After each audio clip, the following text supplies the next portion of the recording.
بسم اللہ الرحمن الرحیم۔ السلام علیکم۔ فرشتے ہاروت و ماروت کی داستان۔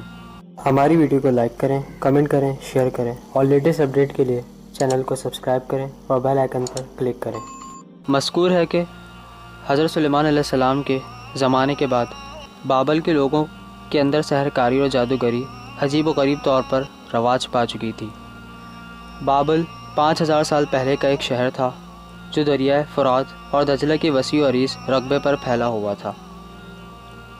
اس کے لوگ ایک عظیم تہذیب و تمدن کے مالک تھے۔ وہ اس قدر بڑا تھا کہ ملک بابل کہلاتا تھا۔ اس ملک میں بڑے بڑے شہر، بلند و بالا قلعے، فلک بوس محلات اور بہت بڑے بڑے بت کدے تھے۔ ان بڑی بڑی عمارتوں کے کھنڈرات اب بھی موجود ہیں جو آثار قدیمہ میں شمار ہوتے ہیں۔ بابل کے لوگوں کے درمیان جادو اور سحر بہت عام تھا۔ وہ لوگ حیرت انگیز اور حیران کن کاموں کے لیے طلسمات، مخصوص قسم کی گھاس، متبرک پانی، جھڑکنے اور سلائی شدہ پٹیوں سے استفادہ کرتے تھے۔ تاریخ سے اس بات کا استفادہ ہوتا ہے کہ حضرت سلیمان نے بابل کے لوگوں سے جادوگری کے بارے میں لکھی ہوئی تمام تحریریں اکٹھی کر لیں اور حکم دیا کہ ان کاغذات کی مخصوص جگہ پر حفاظت کی جائے۔ ان کی حفاظت کرنے کا حکم اس لیے دیا تھا کیونکہ ان کاغذ پر ایسے مفید مطالب بھی تھے جن سے جادو کا توڑ ہو سکتا تھا۔ حضرت سلیمان نے یوں سحر اور جادو کو نابود کرنے کا اقدام کیا تھا، لیکن ان کی وفات کے بعد کچھ لوگوں نے ان کاغذات کو باہر نکالا اور سحر کی تعلیم دینا شروع کر دی۔ یوں سحر اور جادوگری کا بازار دوبارہ گرم ہو گیا۔ سحر اور جادوگری اور اس سے ہونے والے نقصانات کو روکنے کے لیے ضروری تھا کہ کوئی اہم اور مضبوط اقدام اٹھایا جائے۔ اس کو روکنے کے لیے اس کے سوا اور کوئی چارہ نہیں تھا کہ لوگ سحر اور جادو کا توڑ سیکھیں۔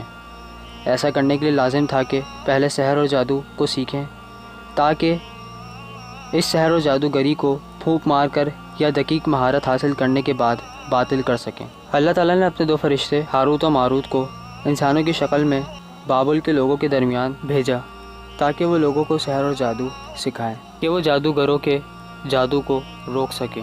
ہاروت و ماروت کا بابل کے لوگوں میں آنا صرف سحر کی ایسی تعلیم کے لیے تھا کہ جس سے لوگ سحر کو باطل کر سکیں۔